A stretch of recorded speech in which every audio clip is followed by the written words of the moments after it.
Hello Anakapalli, welcome to part 1 series of Anakapalli Durga అమ్మవార్లు. ఈ సంవత్సరం మన ఊర్లో అమ్మవార్లు చాలా బాగున్నాయండి. సో మొదటగా వచ్చేసి పార్క్ సెంటర్ వద్ద ఉన్న నవయోతరం స్వచ్ఛంద సంస్థ అయితే ఈ సంవత్సరం మహిషాసుర మర్దిని అమ్మవారిని పెట్టడం జరిగింది.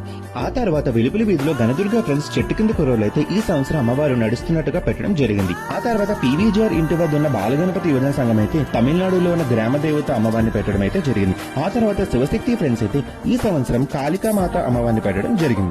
ఆ తర్వాత కోట్నీ వీధిలో ఉన్న పవర్ ఆఫ్ యూత్ టీం కూడా కాళికామాత అమ్మవారి రూపంలో ఇక్కడ అమ్మవారిని పెట్టడం జరిగింది. అమ్మవారు చాలా అంటే చాలా బాగున్నాయండి. ఆ తర్వాత విజయరామరాజుపేటలో ఉన్న నవదుర్గ శక్తిపీఠం అయితే ఈ సంవత్సరం విజయవాడ ఇంద్రకీరాద్రిలో ఉన్న అమ్మవారి సెటప్ అయితే చాలా బాగా పెట్టారండి. తర్వాత మన కొంతల రామకృష్ణ గారి ఇంటి వద్ద ఉన్న త్రినేత్ర మిత్ర మండలి అయితే ఈ సంవత్సరం మహాలక్ష్మీదేవి రూపంలో అమ్మవారిని పెట్టడం జరిగింది. తర్వాత మన నూకాంబిక అమ్మవారి గుడి దగ్గర ఉన్న నూక దుర్గాంబిక సంఘం అయితే కంచి కామాక్షి అమ్మవారి రూపంలో విగ్రహం పెట్టడం జరిగింది.